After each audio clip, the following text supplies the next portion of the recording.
வணக்கம் நேர்களே, நீங்கள் கேட்டுக்கொண்டிருப்பது அண்ணா சமுதாய வானொலி 90.4 அலைவரிசை. இது இந்தியாவின் முதல் சமுதாய வானொலி. நேர்களே, இப்பொழுது நாம் கேட்கவிருப்பது நமது அண்ணா சமுதாய வானொலி மற்றும் மத்திய அரசு நிறுவனமான மദ്രാസ് உர நிறுவனம் இணைந்து வழங்கும் பிரதமரின் பிரணாம், தாய் பூமியின் மறுசீரமைப்பு, ஊட்டச்சத்து விழிப்புணர்வு மற்றும் மேம்படுத்தலுக்கான திட்டம் பற்றிய தொடர் நிகழ்ச்சி. இந்த நிகழ்ச்சியினை விவசாயிகள் கேட்டு அதிகப்படியான ரசாயன உர பயன்பாட்டினை தவிர்த்து சமச்சீர் உர மேலாண்மையை செயல்படுத்தி மாற்று உரங்களை பயன்படுத்துவதன் மூலம் உர செலவுகளை குறைத்து மகசூலையும் பெருக்கலாம், மண் வளத்தையும் காக்கலாம். பிரதமர் திரு நரேந்திர மோடி அவர்கள் அசாம் மாநிலம் திப்ருகர் மாவட்டம் நாம்ரூப்பில் அமைந்துள்ள பிரம்மபுத்திரா பள்ளத்தாக்கு உரக்கழக லிமிடெட் BVFCL நிறுவனத்தின் தற்போதைய வளாகத்திற்குள் புதிய பிரவுன்ஃபீல்ட் அமோனியா யூரியா திட்டத்திற்கான பூமி பூஜையை செய்து வைத்தார். அவர் தனது உரையில் யூரியாவை விவேகத்துடன் பயன்படுத்த வேண்டியதன் அவசியத்தை வலியுறுத்தினார். அந்த உரையின் தொகுப்பினை இப்போது நாம் கேட்கலாம். लेकिन मैं किसान भाई बहनों को भी कहूंगा कि आपको भी मेरी मदद करनी होगी, और वो मेरी मदद है इतना ही नहीं, मेरे किसान भाई बहन आपकी भी मदद है, और वो है ये धरती माता को बचाना.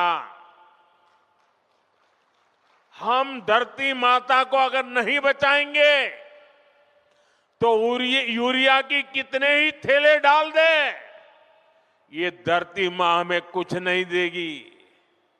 और इसलिए जैसे शरीर में बीमारी हो जाए तो दवाई भी हिसाब से लेनी पड़ती है. 2 गोली की जरूरत है, 4 गोली खा लें तो शरीर को फायदा नहीं, नुकसान हो जाता है. वैसा ही ये धरती मां को भी अगर हम जरूरत से ज्यादा, पड़ोस वाला ज्यादा बोरी डालता है इसलिए मैं भी बोरी डाल दूं, इस प्रकार से अगर करते रहेंगे तो ये धरती मां हमसे रूठ जाएगी. यूरिया खिला खिला करके हमें धरती माता को मारने का कोई हक नहीं है. ये हमारी मां है, हमें उस मां को भी बचाना है. நேர்களே, இந்த நிகழ்ச்சியின் 2ஆம் பருவத்தின் 24ஆம் பாகமாக இன்று விவசாய நிலங்களில் பாம்புகள் இருப்பது நன்மைகள் மற்றும் விவசாயிகளுக்கான பாதுகாப்பு உத்திகளை பற்றி நம்முடன் உரையாடவிருக்கிறார் தமிழ்நாடு கால்நடை மற்றும் விலங்கின அறிவியல் பல்கலைக்கழகத்தின் அங்கமான சென்னை வேப்பேரியில் அமைந்துள்ள சென்னை கால்நடை மருத்துவக் கல்லூரியின் வனவிலங்கு அறிவியல் துறை தலைவர் மற்றும் பேராசிரியர் முனைவர் திரு சி ஸ்ரீகுமார் அவர்கள். உடன் உரையாடுபவர்கள் மத்திய அரசு நிறுவனமான மദ്രാസ് உர நிறுவனத்தின் உர விநியோகத்துறை முதன்மை மேலாளர் திரு P. குமரேசன் அவர்கள் மற்றும் காவ்யா. வாங்க நிகழ்ச்சிக்கு போகலாம். வணக்கம் சார். வணக்கம் சார். முதல்ல நம்ம தெரிஞ்சுக்க வேண்டியது என்னன்னா, விவசாயத்தில் பாம்புகளின் முக்கியத்துவம் என்ன சார்? அதாவது விவசாய நிலங்கள் பாம்புகள் உறைவிடமாக கொள்கிற ஒரு இடம். அது பாம்புகள் எப்பவுமே இருக்கிற ஒரு இடம். தே கேன் பி செப்பரேட்டட், அந்த மாதிரி ஒரு இடம். இதில் நம்ம பாம்புகள் விவசாயின் நண்பன் அப்படிங்கிறது ஒரு சொல்லாடல் எப்பவுமே இருக்குது. நான் அதை எப்பவுமே ஒத்துக்கிறது இல்லை. பாம்புகள் யாருக்கும் நண்பர்கள் கிடையாது. ஆனால் பாம்புகள் விவசாய நிலங்கள் இருக்கிறனால விவசாயிகளுக்கு விவசாய உற்பத்திக்கு ஒரு பெரிய நன்மை இருக்குங்கிறது மறுக்க முடியாத ஒரு உண்மை. இப்போ பாரம்பரியமாக விவசாயம் பண்ணுறவங்களுக்கு எல்லாருக்குமே தெரியும் பாம்போட நன்மைகள் என்ன அப்படிங்கிறது. பாம்புகளோட சமமாக அங்கே வாழறதை பற்றி அவங்களுக்கு தெரியும். ஆனால் இது எல்லாருக்குமே தெரியறதில்லை. இன்னொன்று பாம்பு கடியால் மரணிக்கிறவங்களோட பெரும்பங்கு விவசாயிகள். ஏன்னா அவங்க வயலில் ராத்திரியில் வேலை செய்கிறாங்க, பாம்புகள் இருக்கிற இடத்துல வேலை செய்கிறாங்க. ஸோ பாம்பு கடி ஏற்படுறதுக்கான காரணங்கள் நிறைய இருக்காங்க. ஸோ பாம்புகளோடு எப்படி கோஎக்ஸிஸ்ட், சமமாக வாழ பழகிக்கணும், அதனோட பாதகங்களை குறைத்து நம்ம எப்படி சாதகமாக்கணும் பற்றி தான் இந்த நிகழ்ச்சி. இப்போ சார் முக்கியமாக ஒன்று சொல்லுவாங்க. அதாவது ஒரு எலிகள்னால நம்மளுடைய உணவு உற்பத்தியில் உணவு தானியங்களோட டேமேஜ் கிட்டத்தட்ட 24 லட்சம் டன் வருஷத்துக்கு இந்தியாவில் மட்டுமே வேஸ்ட்டாக போகுதுங்களாம் எலிகள்னால. ஆமாம். இப்போ இந்த எலிகள் பாம்புகளுக்கு உணவாக இருக்குது. அப்படிங்கும்போது இது எந்த வகையில் பாம்புகள் நமக்கு விவசாயத்தில் ஹெல்ப்ஃபுல்லாக இருக்கும் சார்? ஆமாம், எலிகளால் ஏற்படும் நஷ்டம் பற்றி பல தரவுகள் இருக்குது. பொதுவாக அறுவடைக்கு முன்பு, அறுவடைக்கு பின்பு, அதுவும் இல்லாமல் வேறு பல வழிகள் உழவர்கள் வந்து இப்போ எலிகள் எப்படி நஷ்டத்தை ஏற்படுத்துன்னு நிறைய டாக்குமெண்ட் பண்ணியிருக்கோம். அது ஒவ்வொரு இடமும் ஒவ்வொரு மாதிரி மாறும். எனக்கு தெரிஞ்ச ஸ்டாட்டிஸ்டிக்ஸ் இந்த தரவுகள்னு சொன்னால் 5 முதல் 15% அறுவடைக்கு முன்பு நஷ்டம் ஏற்படுத்தலாம். அறுவடைக்கு பின்பு சேமித்து வச்ச நெல் பொருட்களை வந்து சேதப்படுத்துறது, இதனால் ஒரு 40 முதல் 50 வரை கூட போகலாம் அப்படின்னு தரவுகள் இருக்குது. அதுவும் இல்லாமல் உபகரணங்களை கடிக்கிறது, பிகாஸ் வயலில் வந்து பல உபகரணங்கள் இயந்திரங்கள் இருக்குது, அதை வந்து பாழ் பண்ணுறது, மனுஷனுக்கு நேரடியாக நோய் பரப்புறது. பிகாஸ் உழவர்கள் வந்து வயல்லே அந்த நீர்லேயே இருக்கும்போது அந்த நீரில் அதனால் எலிகளோட சிறுநீர்லேருந்து வர லெப்டோஸ்பைரா போன்ற நோய்கள் மனுஷனுக்கு வரலாம். ஸோ இது எல்லாமே சேர்த்து பல விதமான நஷ்டங்கள் இருக்குது. இதில் வட கிழக்கு இந்தியாவில் பார்க்கும்போது இந்த மாஸ்டிங் அப்படின்னு சொல்லுவாங்க, அதாவது மூங்கில் பூக்கிற காலம் அல்லது மாஸ்டிங் சமயத்தில் பல மரங்கள் ஒன்றாக காய்க்கிற காலம், இந்த மாதிரி காலங்களில் எலி பாப்புலேஷன் வந்து பன்மடங்கு பெருகிறது. அந்த மாதிரி அவுட் பிரேக், ரோடண்ட் அவுட் பிரேக்னு அந்த மாதிரி காலங்களில் வந்து ஆல்மோஸ்ட் 100% இழப்பு ஏற்படுறதுக்கு வாய்ப்பு இருக்குன்னு. ஸோ இது எல்லாமே வந்து எல்லாத்தையுமே வந்து நம்ம வந்து ஒரு இன்டர்வென்ஷன், அதாவது எலிகளை பிடிக்கிறது, எலிக்கு விஷம் வைக்கிறது, இந்த மாதிரி ஒரு வேலையில் செய்யும்போது சுற்றுச்சூழல் பாதிப்பும் அதிகமாக நடக்குது. இதை வந்து தவிர்த்து இயற்கையாகவே இதை வந்து ஒரு கட்டுக்குள்ளே வச்சுருக்கிறது பாம்புகள் வந்து அந்த வயலில் வந்து நம்மளோட வாழ அனுமதிச்சாலே போகிறோம், இந்த எலியோட எண்ணிக்கையை வந்து கணிசமாக குறையிறதுக்கு வாய்ப்பு இருக்குது. ஸோ இப்போ பொதுவாக சொல்லணுன்னா இப்போ ஒரு வயலில் வந்து ஒரு ஏக்கருக்கு 20 முதல் 40 எலி வரை இருக்கலாம் சாதாரண காலங்களில். நெல் விளையிற காலங்களில் அது வந்து 2 மடங்காக பெருகலாம் அப்படின்னு சொல்கிறாங்க. ஒரு பெரிய சாரப்பாம்பு உதாரணத்துக்கு எடுத்திங்கன்னா ஒரு வருஷத்துக்கு ஒரு 70-80 எலிகளை கொல்றதுக்கு வாய்ப்பு இருக்குது. இது நேரடியாக அந்த எலிகளை கொல்றதை விட இது இந்த வயலில் இருக்கிற விஷயமே வந்து எலிகளுக்கு வந்து பாதகமானது. அதாவது ஒரு வயலில் வந்து பாம்பு இருக்குது அப்படின்னு இருக்கும்போது அந்த வயலில் வந்து ஒரு குழி தோண்டி அதில் வந்து குஞ்சு போட்டு இனப்பெருக்கம் செய்யறதுக்கு வந்து எலிகளுக்கு அவ்வளோ விருப்பம் இருக்காது. அது வந்து அந்த போயிடுறது, அது முடிஞ்ச வரைக்கும் அவாய்ட் பண்ணிடும். கேட்பாங்க ஒரு பாம்பு எவ்வளோ எலி தான் பிடிச்சி சாப்பிடும் அப்படிங்கிறது. பாம்பு நேராக எலியை பிடிச்சி சாப்பிடணுங்கிற அவசியம் கிடையாது.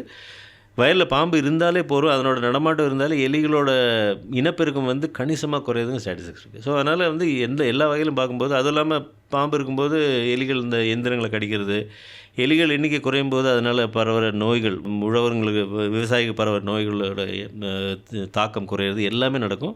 இது இயற்கையாகவே நடக்கிற ஒரு விஷயம். அது நுண்ணுயிர் பாசன குழாய்களை கிடைக்கும், மின்சார ஒயர்கள் கிடைக்கும். ஸோ இது வந்து எவ்வளோ எலி அதிகமாகுதோ அவ்வளோக்கவ்வளோ அந்த பாதிப்பு. பிகாஸ் வயலில் இருக்க எலி அதனோட தொகை கூடும்போது அது வீட்டுக்குள்ளே வரும் அல்லது எந்திர அறைக்குள்ளே போகும். அங்கே இருக்கும்போது அங்குள்ள இப்போ உபகரணங்களை கடிக்கிறது அல்லது பொருட்களை நாசம் பண்ணுறது, இது எல்லாமே கணிசமாக குறையும். இதுக்கு வந்து நம்ம ஸ்பெஷலாக ஒன்றும் பண்ண வேண்டியதில்லை. அந்த பாம்புகளை வந்து இருக்கிற இடத்துல இருக்க விட்டாலே போகிறோம். அப்படி இருந்தாலும் நமக்கு வந்து பெரிய ஒரு நன்மை விவசாயிக்கு இதனால் ஏற்படுது. இதால் வந்து பாம்புகள் விவசாயிகளை கடிக்காதுங்களா சார்? கட்டாயமாக பாம்புக்கு வந்து விவசாயி வந்து ஒரு உணவு இல்லை, இருந்தாலுமே விவசாயி வந்து பாம்பு வந்து ஒரு ப்ரிடேட்டர், ஒரு எதிரியாக தான் பார்க்கும். அதான் முதல்ல சொன்னேன், பாம்பு நம்முடைய நண்பன் அப்படிங்கிற சொல்லாடலில் வந்து நான் பயன்படுத்தலை. பாம்பு யாருக்கும் நண்பன் கிடையாது. அது உங்கள்கிட்ட கேட்டு என்ன ஆறுமுகம் நீ தண்ணி பாய்ச்சேச்சா அப்படின்னு கேட்க போகிறதில்ல, இவரும் என்ன பாம்பு நீங்கள் எலி சாப்பிட்டீங்களா அப்படின்னு கேட்க போகிறதில்ல. அந்த மாதிரி ஒரு இன்ட்ராக்ஷன் அவனுக்கு கிடையாது. ஆனால் பாம்பு விவசாய நிலங்களில் ஒரு பங்கு, ஒரு இன்றியமையாக ஒரு பங்கு. அப்படி இருக்கும்போது அதனோட எப்படி கோஎக்ஸிஸ்ட் பண்ணுறது, சமமாக ஆபத்து இல்லாமல் வாழணுங்கிறது நம்ம கற்றுக்கணும். ஸோ பாம்புனால் ஆபத்து இல்லைன்னு நம்ம வந்து ஒரேடியாக ஒதுக்கி தள்ளி சொல்கிறது வந்து தவறான விஷயம். பாம்புகளால் கட்டாயமாக விவசாயம், பிகாஸ் பாம்பு கடியோட தரவுகளை பார்க்கும்போது விவசாயிகள் பாம்பை பிடித்து கையாளுவ என்ன மாதிரி ஆளுங்க, இவங்க தான் முதல் படியில் இருக்காங்க. அதுக்கு அடுத்து வந்து பெரும்பாலும் விவசாயிகள். ஏன்னா அவங்க வந்து ராத்திரி வந்து இருட்டில் வந்து நிலத்துக்கு தண்ணி பாய்ச்ச போகிறாங்க, புல் தரையில் நடக்கிறாங்க. ஸோ பாம்பு ஒன்று இருந்துச்சுன்னா அது மேலே மிதித்து கடி வாங்குற வாய்ப்புகள், இன்னொரு பாம்பு இருக்கிற இடத்துல வசிக்கிறாங்க. ஸோ வாய்ப்புகள் ரொம்ப அதிகம். ஸோ பாம்பு கடி எப்படி தவிர்க்கிறது என்பதை பற்றி தான் நம்ம வந்து பேச முடியும். அதனால் பாம்பை சுத்தமாக ஒழிக்கிறதுனால நமக்கும் அதனால் நஷ்டம்தான் இருந்தது. சார், வயல்வெளிகளில் பொதுவாக எந்தெந்த வகையான பாம்புகள் இருக்கும் சார்? பொதுவாகவே வயலில் வந்து நமக்கு தட்டுப்படுற பாம்பு வந்து சாரப்பாம்பு. சாரப்பாம்பு ஒரு விஷமற்ற பாம்பு. அதுக்கு வந்து விஷப்பல் கிடையாது, விஷ சுரப்பிகளும் கிடையாது.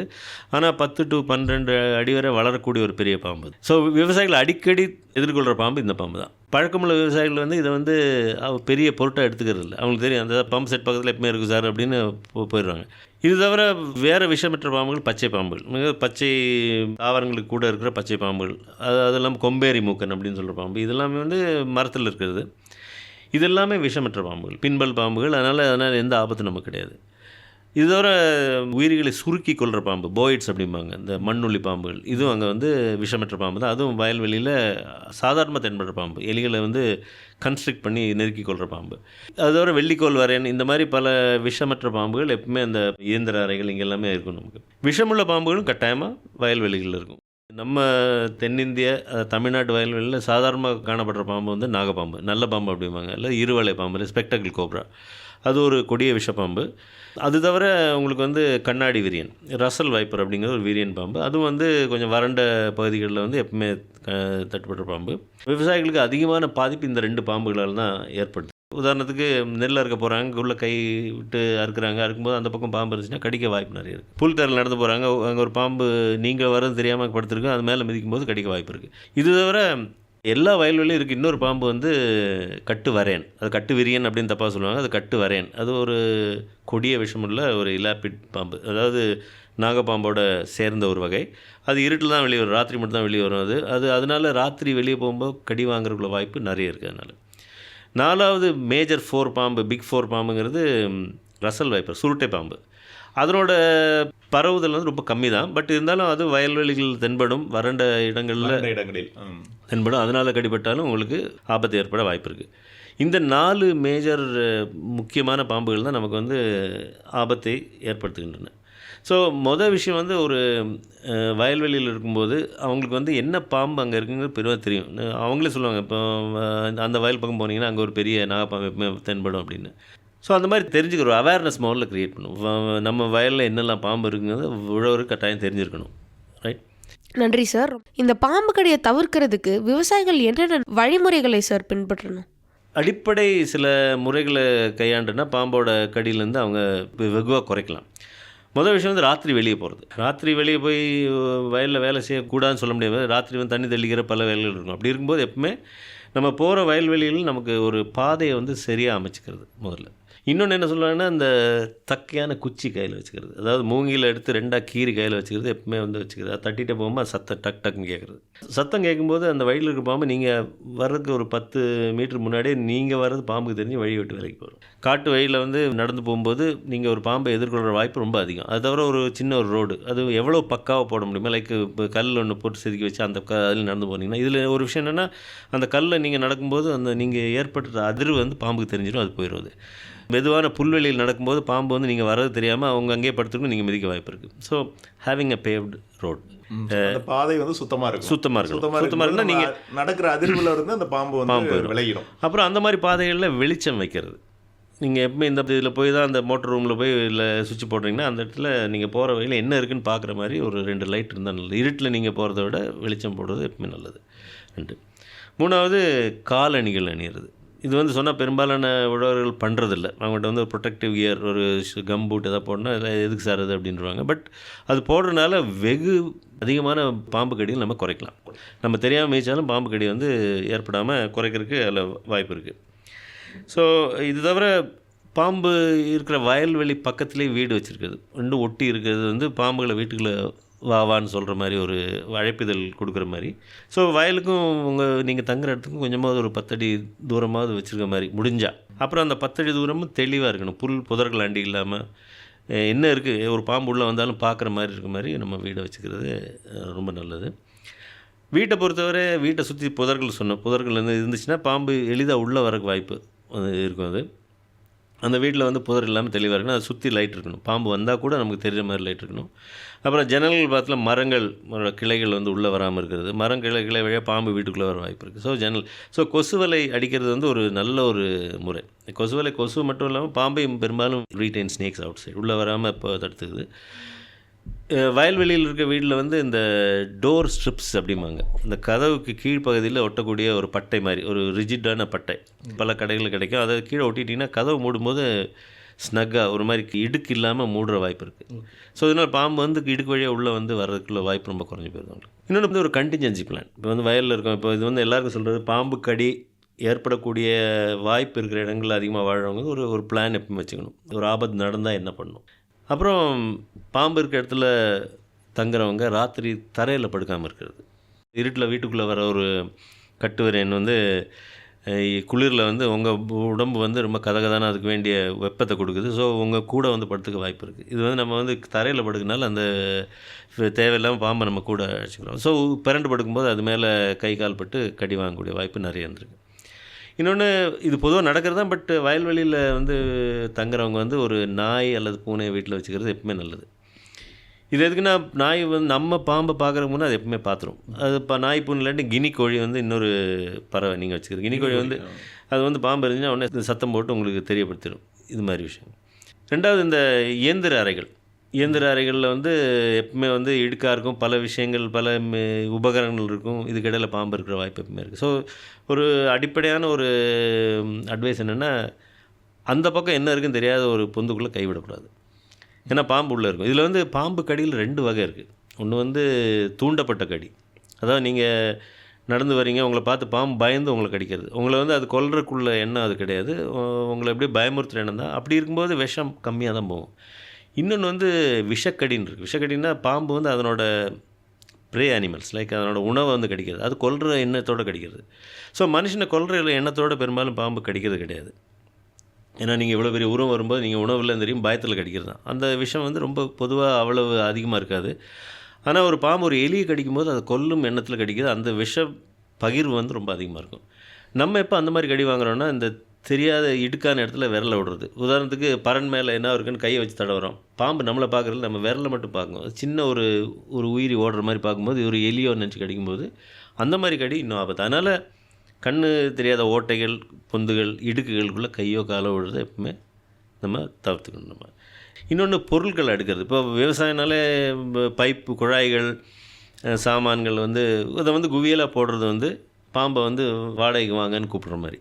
ஏன்னா அந்த மாதிரி குவியல் வந்து அதுக்கு ஏற்ற ஒரு வாசஸ்தலனால தங்குற உள்ளே வந்து உட்காந்துருக்கும். அதை எடுக்கும்போது கடி வாங்குற வாய்ப்பு இருக்குது. ஸோ இதெல்லாம் முறையாக அடுக்குனாலே பாம்பு கடி வந்து குறையிறதுக்கு வாய்ப்பு நிறைய இருக்கும். உதாரணத்துக்கு ஒரு செங்கல் எடுக்கிறோம் இல்லை பைப் எடுக்கிறோன்னா, செவத்தை விட்டு ஒரு அடி தள்ளி, தரையை விட்டு 1 அடி தூக்கி 2 செங்கல் அதை வச்சு மடிக்கினீங்கன்னா அதுக்குள்ளே பாம்பு போகிறக்குள்ள வாய்ப்பு கம்மியாகும்.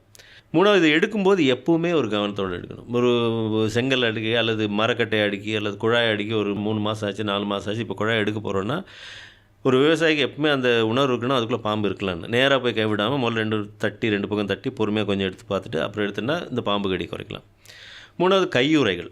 இப்போ வந்து வயலில் வந்து நடவு அறுக்கும்போது கை போட்டு தான் அறுக்குறாங்க. ஆனால் இதை வந்து சொன்னாலும் அவ்வளோ வந்து விவசாயிகள் வந்து ஏற்றுக்கிறது இல்லை. ஒரு கையுறையை போட்டு எனக்கு பழக்கம் கை தான் அப்படின்னு. ஸோ வயலில் வந்து நெருக்கமாக இருக்கிற செடிகளுக்கு இடையில் கை விடும்போது அந்த பக்கம் இருக்கிற பாம்பு கடிக்கிறதுக்கு உங்களுக்கு வாய்ப்பு அதிகம். ஸோ பாம்பு கடி ஏற்பட வாய்ப்புள்ள அந்த மாதிரி இடங்களில் கையுறை போடல் தப்பே இல்லை. கடினமான கையுறை வந்து உங்களை வந்து பாம்பு கடியிலேருந்து உங்களை பாதுகாக்கும். அப்படி இல்லாத பட்சத்தில் அந்த இடத்துல வந்து 2 தடவை தட்டிட்டு அந்த எதுக்குள்ளே போட்டிங்கன்னா அந்த இடத்துல ஒரு சத்தம் எழுப்பி அல்லது ஒரு அதிர்வு எழுப்பினீங்கன்னா இதுக்கு அந்த பக்கம் இருக்க பாம்பு தன்னை காட்டிக்கொள்ளும். உதாரணத்துக்கு ரசல் வைப்பு இருந்தால் உஸ்ஸுன்னு அந்த ப்ரெஷர் குக்கர் மாதிரி சவுண்டு வரும். அந்த சவுண்டு இருக்கும்போது பாம்பு இருக்குன்னு தெரியும் அந்த மாதிரி. ஸோ அடிப்படை சில முன்னேற்பாடுகள் நம்ம பண்ணாலே இந்த பாம்பு கடியிலேருந்து காப்பாற்றிக்கலாம். 4வது, காலுறைகள். இப்போ வந்து வயலில் ஒர்க் பண்ணுறோம், ஷூ வச்சுருக்கோம், ஷூவை காட்டி போட்டு உள்ளே போகிறோம். அந்த ஷூ ஒரு வார்ம்த்து, ஒரு ரெஃப்யூஜ், அதாவது அடைக்கலம் வந்து பாம்பு கொடுக்குது. அதுக்குள்ளே போய் உட்காந்துருக்கும். நிறைய பேர் திரும்பி ஷூவை போடும்போது உள்ளே இருக்க பாம்பு கடிச்சேன்னு. ஸோ இந்த ஷூவை வந்து காலுறைகளையும் கையுறைகளையும் வைக்கிறதுக்கு தனியான இடம், ஒரு தரையிலேருந்து ஒரு உயரத்தில் வந்து சேஃபாக வச்சு மூடி வச்சுருக்க பார்த்துக்கணும். எடுத்து திரும்பி மாட்டும்போது ஒரு தடவை தட்டி பார்த்துட்டு அதில் பாம்பு இருக்கான்னு பார்த்துட்டு, இந்த மாதிரி அடிப்படை விஷயங்கள். ஸோ இன்னொன்று, பாம்பு வந்து வயலில் தான் உங்களுக்கு இருக்க போகுது. வயலில் வந்து எலி தவளைக்காக வயலில் போகுது. உங்கள் வீட்டுக்குள்ளே நிறைய எலி தவளை இருந்தால் உங்கள் வீட்டுக்குள்ளே ஒரு வாய்ப்பு இருக்குது. ஸோ வீடை வந்து சுத்தமாக வச்சுக்கிறது.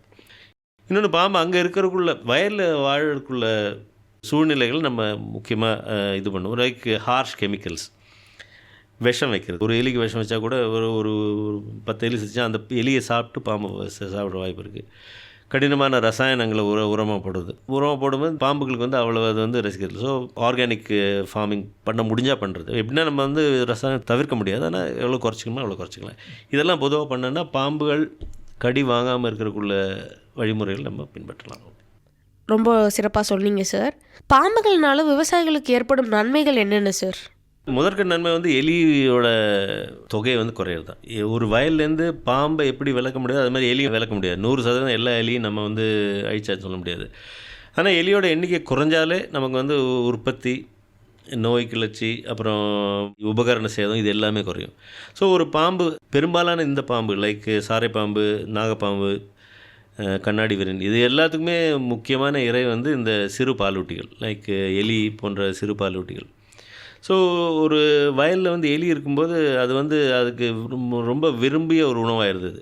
ஸோ எலி இன்னொன்று மிச்ச நாய் கூட எலி பிடிக்கும், ஆனால் நாய் பொந்துக்குள்ளே போக முடியாது. ஆனால் பாம்பு வந்து ஒரு எலியோட பொந்துக்குள்ளேயே போய் அதை வந்து பிடிக்க வாய்ப்பு இருக்குது. ஸோ அந்த வகையில் எலியோட எண்ணிக்கையை கணிசமாக குறைக்குது. நான் ஏற்கனவே சொன்ன மாதிரி ஒரு வயலில் வந்து பாம்பு நடமாட்டம் அதிகமாக இருந்தால் அங்கே வந்து எலிகள் வந்து சுலபமாக வந்து இனப்பெருக்கம் பண்ணுறதில்ல, அங்கேருந்து குடிபெயர்ந்து போயிட வாய்ப்பு இருக்குது. ஸோ எலிகளோட எண்ணிக்கை கணிசமாக குறையும் போது கட்டாயமாக, உதாரணத்துக்கு சேமித்து வச்ச நெல் கிடங்குல ஆபத்தை விட இந்த இளம் கதிர்களை கடிக்கிறது, வயலில் வளர்கிற செடியை கடிக்கிறது எல்லாமே எலி பண்ணும். இது எல்லாமே வந்து கணிசமாக குறைஞ்சிருது. கட்டாயமாக இதனால் பெரிய லாபம் தான் அவங்களுக்கு வரும். சார், விவசாயிகள் வந்து பாம்புகளை பார்த்த உடனே அது வந்து சேதப்படுத்துன்னு சொல்லி அதை அடிக்கிற பழக்கம் இருந்துக்கிட்டு இருக்குது சார். ஆனால் ஒரு பக்கம் அதனால் எலிகளின் தொல்லை குறையுது, சில நன்மைகளும் இருக்குது சார் நீங்கள் சொன்னபடி. அப்போது எப்படி சார் இதை பேலன்ஸ் பண்ணி விவசாயம் மேற்கொள்ளுது? அதாவது இதில் முதல்ல வந்து அறியாமை தான். இப்போ பாம்பு, ஒரு பாம்புனாலே அதுக்கு அதனால் நமக்கு உயிர் சேதம் ஏற்படுங்கிற பயம் இருக்கனால தான் மக்கள் அடிக்கிறாங்க. எந்த பாம்புனாலும் விஷப்பாம்பு, விஷம் இல்லாத பாம்புன்னு பெரும்பாலும் பிரிக்கிறது இல்லை. ஆனால் விவசாயிக்கு இந்த அறிவு கொஞ்சம் கணிசமாக அதிகமாகவே இருக்குது. இப்போ வந்து விவசாயம் பண்ணுறவங்க வந்து பெரும்பாலும் சாரப்பாம்புனா விஷம் இல்லாத பாம்புன்னு தெரியும் அவங்களுக்கு. இந்த சாரப்பாம்பு, ஆனால் என்ன பிரச்சனைனா, ஒரு பெரிய பாம்பு ஓடும்போது அது இயற்கையிலே மனுஷனுக்கு ஒரு பயத்தை ஏற்படுத்துது, ஒன்றும் அடிக்கணும்னு தோணுது. இதில் என்ன ஒரு பெரிய குறைன்னா, இந்த பெரிய விஷமில்லாத பாம்புகள் வந்து சிறிய விஷப்பாம்புகளை வந்து சாப்பிட்ற வாய்ப்பு நிறைய இருக்குது. லைக் ஃபார் எக்ஸாம்பிள், சின்ன ஒரு ரசல் வைப்பர் வந்து பிகாஸ் பெரிய ரேட் ஸ்னேக் வந்து ஒரு உணவாகவே பார்க்கும். ஸோ இந்த பெரிய விஷமில்லாத பாம்பு இதுக்கு என்ன பண்ணலான்னா, நமக்கு சந்தேகம் இருந்துச்சுன்னா அந்த பாம்புகள் தூரத்தில் ஓடும்போது ஒரு காணொலி எடுத்து தெரிஞ்சவங்ககிட்ட கேட்டு இது என்ன பாம்புன்னு நம்ம தெரிஞ்சுக்கலாம். ஸோ இது ரேட் ஸ்னேக், அந்த விஷம் இல்லாத பாம்பு அப்படி இருக்கும் பட்சத்தில் அதை வந்து அங்கேயே வந்து அதை அடிக்காமல் அங்கேயே வாழ நம்ம அனுமதிக்கலாம். அப்படி இருக்கும்போது மிச்ச விஷப்பாம்போட எண்ணிக்கை குறையவும் வாய்ப்பு இருக்குது. குறையும் நான் சொல்ல வரல, பட் குறைய வாய்ப்பு இருக்குது. இதுக்கு வந்து நம்மளோட அறிவை வளப்படுத்த தான் ஒரே வழிய ஒரு மனுஷன் திடீர்னு பாம்பு வந்து உன்னோட நண்பன் சொன்னால் அவன் ஏற்றுக்க போகிறதில்ல. பாம்பால் ஏற்படுற குறைகள், ஆபத்தை வந்து விலக்கி சொல்லி இது எல்லா பாம்பாலும் ஏற்படுத்துறதில்ல, சில பாம்புகள் தான். ஸோ இதை தவிர்க்கறதுக்குள்ள முறை என்னன்னு சொன்னாலே அவனுக்கு வந்து அடிக்கிற எண்ணம் கொஞ்சம் குறைஞ்சிரும். இது வந்து நான் எல்லாம் பொதுவாக பார்க்குறது, ஒரு பாம்பை பற்றி கொஞ்சம் அதிகமாக நம்ம சொல்ல ஆரம்பிச்சோன்னா, அவங்களுக்கு புரிய ஆரம்பிச்சோன்னா, அடுத்த பாம்பை பார்த்தோன்னே கட்டையை அவங்க எடுக்கிறதில்ல, இதை விட்டுலாமே அப்படிங்கிற ஒரு எண்ணம் வந்துடும். ஸோ இது விவசாயிகளுக்கு எஸ்பெஷலி உங்களுக்கு இதனால் நன்மை என்ன ஏற்படுது அப்படிங்கிற நம்ம சொல்லிட்டோன்னா, சேர்த்து சொன்னோன்னா, ஒருவேளை அவங்க வந்து பாம்பை வந்து அடுத்த முறை பார்க்கும்போது அடிக்கிறதுக்குள்ள முயற்சி எடுக்காமல், ஓகே இது வந்து நம்ம கூட கோஎக்ஸிஸ்ட், அதாவது ஒன்றா வாழறதுக்கு வந்து பழகிக்கலாம். சார், பாம்புகள் பெரும்பாலும் விவசாயிகளை எந்த காரணத்தினால கடிக்குது சார்? அதனோட பயத்தினாலையா, இல்லை சிலர் சொல்கிற மாதிரி அதனோட கோவத்தினாலையா, இல்லை வேறு ஏதாவது காரணங்கள் இருக்கா சார்? அதாவது சிலவங்க சொல்லுவாங்க பாம்பு கோவமாக கடிச்சது அப்படின்னு. பாம்புக்கு கோவங்கிறது எனக்கு தெரிஞ்சு வர்றதில்லை. பெரும்பாலான பாம்புகள், விலங்கினங்கள் எல்லாமே மனுஷனை வந்து தாக்குறது வந்து பயத்தால் தான். ஏன்னா மனுஷன் வந்து ஒரு இன்னரண்ட்லி அடிப்படையில் ஒரு ப்ரிடேட்டர், அதாவது ஊனுண்ணி, வேட்டையாடி உண்ற ஒரு அனிமல். உதாரணத்துக்கு பார்த்தீங்கன்னா, வயலில் ஒரு கொக்கு வந்து ஒரு மாடு நடந்தால் அது பாட்டு கூட நடக்கும், ஒரு மனுஷன் வந்தால் பறந்து போயிடும். இந்த பயம் பாம்புக்கும் எப்பவுமே இருக்குது. ஸோ நம்ம நினைக்கிறதோட பாம்புகள் அதிகமாக நம்மளோட புழங்குது. ஆனால் அது வந்து நம்மளை பயந்து நம்ம கண்ணில் தட்டுப்படாமல் எப்படியாவது ஒளிஞ்சு வாழுது. எப்போது அதனோட கெட்ட காலம் நம்ம கண்ணில் தட்டுப்படும்போது நம்ம பாம்புன்னு பார்த்து அடிக்கிறோம் நம்ம. ஸோ இதில் பெரும்பாலான இந்த கான்ஃப்ளிக்ட், அதுக்கு என்ன இடைவினை வர்றது எப்படின்னா, நம்ம தெரியாமல் போய் பாம்பு மேலே மிதிக்கிறது, பாம்பை வந்து அது இருக்கிற இடத்துல அதை டிஸ்டர்ப் பண்ணுறது, அதனால தான் கடிக்கிறத ஒழிய அது எந்த பாம்பும் ஒரு மனுஷனை விரட்டி கடிக்காது, துரத்திட்டு வந்து கடிக்கிறது அந்த மாதிரிலாம் எதுவுமே கட்டாயமாக நடக்காது. அது வந்து சினிமாவில் மட்டும் வர்றது தான். அது துரத்தி ட்ரெயின்லாம் பிடிச்சி வந்து கடிக்கிறது, இந்த மாதிரி எந்த பாம்பும் ஒருத்தரை விரட்டி கடிக்காது. விரட்டி கடிக்கிற நிலைமை ஒரே எப்போ வரலன்னா, இந்த ராஜநாகம் வந்து கூடு கட்டுற ஒரே பாம்பு, கூடு கட்டி அதில் முட்டை போடும். அந்த முட்டை போடும்போது அதனோட பேரண்டிங் இன்ஸ்டிங்க்ட், அந்த முட்டையை பாதுகாக்கிற அந்த உணர்வு அதுக்கு ரொம்ப அதிகம். அதுக்கிட்ட யார் போனாலும் அது விரட்டும். அது இது தவிர எந்த பாம்புமே விரட்டி கிடையாது. உதாரணத்துக்கு நீங்கள் ரோட்டில் போயிட்டுருக்கீங்க, உங்கள் எதிர ஒரு நல்ல படம் எடுத்து நின்றுச்சுன்னா, நீங்கள் செய்ய வேண்டிய சாதாரண காரியம் என்னென்னா, திரும்பி இந்த பக்கம் பார்த்து 10 அடி நடந்தீங்கன்னா திரும்பி பார்த்தா அந்த பாம்புங்க இருக்காது. அது வாய்ப்பு நீங்கள் கொடுத்தீங்கன்னா அது ஓடி போயிடும். அது விரட்டி கடிக்காது. அது சரி இவனை பின்னாடியே போய் கடிக்குங்கிற காரணமே இருக்காது, அதுக்குள்ள அவசியமே அது கிடையாது. ஸோ பாம்பு விரட்டி கடிக்கிறதில்ல. பெரும்பாலான இந்த இடைவினை எல்லாம் ஏற்படுறது வந்து இருட்டில், அல்லது சில காலங்களில் விவசாயிகள் வந்து அதிகமான மது போதையில் இருக்கும்போது என்ன தங்களை சுற்றி என்ன நடக்குன்னு தெரியாது. So most snake bites happen at night and many of the victims are drunk. இது வந்து ஸ்டாட்டிஸ் சொல்லுது. ஸோ இந்த மாதிரி நமக்கு தெரியாமல் ஒரு பாம்பை நீங்கள் பார்த்துட்டிங்கன்னா அதுட்டு நீங்கள் கடி வாங்கினீங்கன்னா அப்புறமா ஏதோ முட்டாள்தனமாக பண்ணியிருக்கீங்கன்னு அர்த்தம். எதில் அதை பிடிக்க போயிருக்கீங்க அல்லது கிட்ட போயிருக்கீங்க. சிம்பிளாக சொல்லணும்னா வீட்டுக்குள்ளே பாம்பு இருக்குது. உங்கள் வீட்டுக்குள்ளே வர பாம்பு வந்து உங்களுக்கு பாம்பை பார்த்து 10 கிலோ பயம்னா அதுக்கு உங்களை பார்த்து 1000 கிலோ பயம். இதுதான் உண்மை. நீங்கள் அதை பார்த்து பயப்படுற பன்மடங்கு பயம் பாம்புக்கு உங்கள் மேலே இருக்குது. அது எங்கேயா போய் ஒளியை தான் பார்க்கும். அதுக்கு அந்த ஒளியருக்குள்ள வாய்ப்பை நம்ம கொடுத்துட்டோன்னா அப்படியே பிடிச்சிக்கலாம். உதாரணத்துக்கு ஒரு குழாய், ஒரு 2 இன்ச்சு அகலம் உள்ள ஒரு குழாய் எடுத்து அதில் ஒரு சாக்கை கட்டி ஓரமாக வச்சிட்டிங்கன்னா போகிறோம். பாம்பு வாய்ப்பு கிடச்சா அதுக்குள்ளே போய் ஒளிஞ்சிக்கும் அந்த சாக்குள்ள. அந்த சாக்கை எடுத்து தனியாக கட்டி வெளியே வச்சு நீங்கள் கொடுத்துடலாம். கையால் தொண்ணுங்கிற அவசியம் கூட கிடையாது. ஸோ அதுக்குள்ளே வாய்ப்பு ஒளியருக்கோ ஓடுறக்கோ கொடுத்தோன்னா எந்த பாம்புமே கடிக்கிறதில்ல. இந்த தெரியாமல் மிதிக்கிற சந்தர்ப்பங்களை குறைக்கிறதா நான் சொன்னது எல்லாமே. ரோடு வந்து நல்லா போட்டிருக்கிறது, லைட் நல்லா வச்சுருக்குது, ராத்திரி வெளியே போகாமல் இருக்கிறது, காலுறை காலணி அணியிறது, இதெல்லாமே வந்து இந்த வாய்ப்புகளை பெருமளவு குறைக்கும். சார், இப்போது சில வயல்களில் வந்து நண்டும் வளர்க்குறாங்க. இந்த நண்டு வளர்க்குறதுக்கும் பாம்புக்கும் ஏதாவது தொடர்பு இருக்கா சார்? நண்டு இருக்க வயலில் பாம்பு வருமா சார்? நண்டு வளர்க்குற வயலில் பாம்பு கட்டாயமாக இருக்கும். பாம்பு வந்து பல வகையான சிறு பிராணிகளும் உண்ணும். அதாவது முதுகெலும்பு உள்ளவே ஆகட்டும், முதுகெலும்பு இல்லாதவே ஆகட்டும். ஆனால் நண்டு வந்து பெரும்பாலும் ஒரு ஸ்டேப்பிள் உணவு கிடையாது நாகப்பாம்புக்கு, கண்ணாடி வீரனுக்கெல்லாம். ஆனால் இந்த மாதிரி நண்டு வகை க்ரஸ்டேஷன்ஸ் பாங்கல அதை உண்ற பாம்புகள் தனியாகவே இருக்குது. ஆனால் நண்டு இருக்கிற இடத்துல பாம்பு வருங்கிறது ஒரு கோரிலேஷன். எப்பவுமே பாம்பு இருக்கும் அங்கே. பாம்பு நண்டுகளை சாப்பிடுமா சார்? இந்த நல்ல பாம்பு கண்ணாடி வீரன் இதெல்லாம் சாப்பிடுமாங்கிறது அவ்வளவு அதை விரும்பி சாப்பிட்றது கிடையாது. பட் சாப்பிடலாம். எனக்கு தெரிஞ்சு அது எதுவுமே வந்து இது சாப்பிடுவேன் இது சாப்பிட மாட்டேன். எனி சிறிய உயிரினங்களை சாப்பிடக்கூடிய விலங்கு தான் பாம்பு.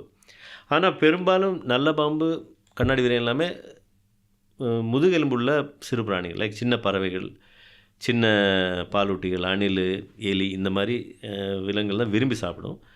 க்ரஸ்டேஷன், லாப்ஸ்டர்ஸ் இதெல்லாம் சாப்பிட்றதுக்கு தனியாக வந்து பாம்புகள் இருக்குது. நண்டு வகைகளை விரும்பி சாப்பிட்றது பாம்பு தனியாக இருக்குது. சார், இப்போ ஒருத்தரை பாம்பு கடிக்குதுன்னா நம்ம உடனடியாக செய்ய வேண்டிய முதல் உதவி என்ன சார்? அதை பற்றி கொஞ்சம் விரிவாக சொல்லுங்கள் சார். பாம்பு கடி பட்டாலே வந்து பயம்தான் முதல்ல வருது. எல்லாருமே வந்து அந்த பாம்பு விஷத்தோட தாக்கத்தை விட அந்த பயத்தோட தாக்கம் தான் அதிகமாக இருக்கும் உங்களுக்கு. ஸோ பயம் கட்டாயமாக நீங்கள் வந்து பாம்பு கடிச்சா சிரிங்க அப்படின்னு சொன்னால் யாரும் பண்ண போகிறதில்ல இல்லைங்களா? எப்படியும் பயம் இருக்கும். ஸோ முன்னாடியே வந்து ஒரு பாம்பு கடி ஏற்பட்டால் என்ன பண்ணும்? ரொம்ப கிட்ட இருக்க எந்த ஆஸ்பத்திரியில் பாம்பு கடி மருந்து, விஷமுறிவு மருந்து இருக்குன்னு தெரிஞ்சுருக்கணும். நம்ம அது போகிறதுக்குள்ள வழிமுறை, ரோடு இருக்கா, வண்டி இருக்கா, இதெல்லாமே வந்து ரெடியாக தெரிஞ்சுக்கணும். முதல் உதவிங்கிறத பற்றி தெரிஞ்சுட்டா நல்லது. இப்போ பொதுவாக பாம்பு கடித்தாலே வயல்வெளியில் விவசாயிங்க என்ன பண்ணுறாங்க, அந்த இடத்த மேல் கையில் ஒரு கயிறை போட்டு இறுக்கி கட்டிடுறாங்க. இது வந்து செய்யக்கூடாத ஒரு வேலை. டார்னிகெட் அப்படின்னு சொல்கிறது வந்து இப்போ உள்ள வழிமுறையில் வந்து தவிர்க்கப்பட வேண்டிய ஒரு விஷயம். ஏன்னா பிகாஸ் அது கட்டினா விஷம் அங்கேயே தங்கி அந்த கை அப்படியே அழுகி போகிற வாய்ப்பு இருக்குன்னு. இன்னொன்று, அது கட்டினாலே அந்த இடத்துல ஹைப்ரீமியா அப்படிம்பாங்க, அந்த ரத்தம் தேங்கி அதனால் பாதிப்பு நிறைய வரும். அது பண்ணக்கூடாது. கடிப்பட்ட இடத்துல சிலவங்க கத்தியால் அறுக்கிறது பண்ணுவாங்க, அல்லது சின்னொருத்தன் கடிச்சு உரியுது, பழைய படத்தில் எம்ஜிஆர் உரியுற மாதிரி, அதெல்லாம் வந்து எந்த பிரயோஜனமும் கிடையாது. இன்னொன்று, கத்தியால் அறுக்கிறது வந்து ஒரு ஆபத்தும் ஏற்படுத்தலாம். ஏன்னா நம்ம ஒரு சுத்தம் இல்லாத கத்தியால் இருக்கும்போது அதனால் வர இன்ஃபெக்ஷன், அதனால் அந்த அது விஷம் இல்லாத பாம்பை கூட இருக்கலாம். அதனால் சில பேர் கையை குறுக்காறது, கையே செயலிருந்து போகிறதுலாம். ஸோ அதெல்லாம் பண்ணக்கூடாது. அடிப்படை அறிவியல் என்ன சொல்லுதுன்னா, பாம்பு கடித்த உடனே பாம்பு கடிப்பட்டவரை வந்து ஆஸ்பத்திரிக்கு போகிறதுக்கு முதல் ஸ்டெப் எடுத்துடணும். யாரோ ஒருத்தர் வந்து ஒரு வண்டி ஏற்பாடு பண்ணுறதோ அதை முதல் எடுத்துகிட்டு இவரை வந்து பாதுகாப்பான இடத்துல, வார்ம்த் இருக்கிறோம், நல்ல ஒரு கம்ஃபர்டபுளான காற்றோட இடத்துல கொண்டு உட்கார வைக்கணும். அந்த பாம்பை பிடிச்சி என்ன பாம்பு நான் அடிக்க போகிறேன், திருப்பி எடுத்து ஆஸ்பத்திரிக்கு தயவுசெய்து பண்ண வேணாம். ஏன்னா அதில் போய் 2வது ஆள் கடி வாங்கிடுவாங்கல்ல. ஏன்னா இந்தியாவில் விஷமுறிவு மருந்து வந்து எல்லா பாம்புக்கும் ஒன்றே தான். நீங்கள் நாகப்பாம்பு தனியாக, கட்டுவரன் தனியாக அப்படியெல்லாம் ஒன்றும் கிடையாது. எந்த பாம்பு கடித்தாலும் ஒரே மருந்து தான். அதனால் நீங்கள் எந்த பாம்பு கடிக்குன்னு மருத்துவர் காண்பிக்க வேண்டிய அவசியம் கிடையாது கட்டாயமாக. அதனால் அந்த பாம்பை நான் பிடிக்க போனேன், எடுத்துகிட்டு ஆஸ்பத்திரி கொண்டு போய் அவர் கடி வாங்குறது தேவையில்லை. ஸோ இவருக்கு நல்ல ஒரு வார்ம் ட்ரிங்க், அவரை கொஞ்சம் கம்ஃபர்டபுள் பொசிஷனில் உட்கார வச்சு அந்த கடிப்பட்ட இடத்த வந்து ஒரு எலும்பு முறிவு ஏற்பட்ட இடமா நம்ம பாவித்து ட்ரீட் பண்ணுவோம். பொதுவாக என்னென்னா அதை அசைக்கக்கூடாது. அதை சுற்றி கொஞ்சம் துணி சுற்றி அதில் ஒரு தக்கையை சுற்றி அசையாமல் வச்சுட்டு இதயத்துலேருந்து எவ்வளோ கீழே வைக்க முடியுமோ, கையில் அடிபட்டால் கையை கீழே தொங்க போடுறது வச்சு, இந்த மாதிரி காலை வச்சா காலை மேலே தூக்காமல் கீழே வச்சு அந்த மாதிரி இடத்துல வச்சு ஒரு சூடான பானம் ஏதோ ஒன்று கொடுத்து அவரை முதல்ல ஆஸ்வாசப்படுத்தணும். ஏன்னா படிக்காதவங்க அப்புறம் பாம்பு கடிச்சோடனே பயந்துருவாங்க, பிளாசிபோ அப்படிம்பாங்க. அதனால் அந்த பாதிப்பை எவ்வளோ குறைக்க முடியுமோ அவ்வளோ குறைக்கணும். ரைட், இது ஒன்றும் இல்லைங்க, போயிடலாம், இது விஷம் இல்லாத பாம்பு தான், லேசாக நம்ம கடிபட்டுருக்கு அப்படிங்கிறது. இன்னும் என்ன சொல்லுவேன்னா, ஒரு டாக்டர் தானே ஒரு வைட்டமின் பி காம்ப்ளெக்ஸ் கலராக இருக்கிற மருந்தை உடச்சி ஃப்ரிட்ஜ்லேருந்து எடுத்து அதை ஒரு சிரிஞ்சில் எடுத்து இதான் மருந்து குத்துனா ஆமாங்க இப்போ நல்லா இருக்கேன் அப்படிம்பாங்க. அந்த மாதிரி பிளாசிபோ. அதனால் அவங்களுக்கு எப்படி ஒரு மன தைரியம் கொடுக்கணும், கொடுத்துட்டு எவ்வளோ விரைவில் மருத்துவமனைக்கு கொண்டு போக முடியுமோ அவ்வளோ விரைவில் கொண்டு போகணும். நம்ம இதுக்குள்ளே ஏற்பாடு ஒரு கண்டிஜென்சி பிளான் ஒவ்வொரு விவசாயியும் வச்சுருக்கணும். எனக்கு அடிபட்டால் இந்த பக்கத்து இந்த ஹாஸ்பிட்டலில் மருந்து இருக்குது, இந்த ஹாஸ்பிட்டல் போகிறதுக்கு இதுதான் வழிமுறை, நான் இவரை தான் கூப்பிடுவேன். இந்த மாதிரி ஒரு பிளான் எப்போ கையில் வச்சுக்கணும். எனக்கு அடிபட்டுன்னு என்னோடய உறவினர் பக்கத்தில் ஃப்ரெண்டு இவரை கூப்பிட்டு ஒரு ஸோ இதை வந்து எப்பவுமே நம்ம மனசில் வந்து வழிவகுத்து வச்சுக்கணும் நம்ம. நன்றி சார், ரொம்ப சிறப்பாக சொல்லியிருந்தீங்க சார். இன்னும் நாங்கள் உங்கள்கிட்ட கேட்டு தெரிஞ்சுக்கிறதுக்கு நிறையா இருக்குது சார். பாம்புகளை பற்றி நம்ம தெரிஞ்சுக்கிறது, பாம்புகளை புரிஞ்சுக்கிறதுக்கு நம்மளுக்கு ரொம்ப உதவியாக இருக்குங்க சார். அதை பற்றி நம்ம அடுத்த பாகத்துலேயும் பேசுவோம் சார். நன்றி சார். இதுவரை நீங்கள் கேட்டது நமது அண்ணா சமுதாய வானொலி மற்றும் மத்திய அரசின் நிறுவனமான மദ്രാஸ் உர நிறுவனம் இணைந்து வழங்கிய பிரதமரின் பிரணாம் திட்டத்தை பற்றிய தொடர் நிகழ்ச்சியின் 2ஆம் பருவத்தின் 24ஆம் பாகம். மீண்டும் அடுத்த நிகழ்ச்சியில் சந்திப்போம். நன்றி, வணக்கம்.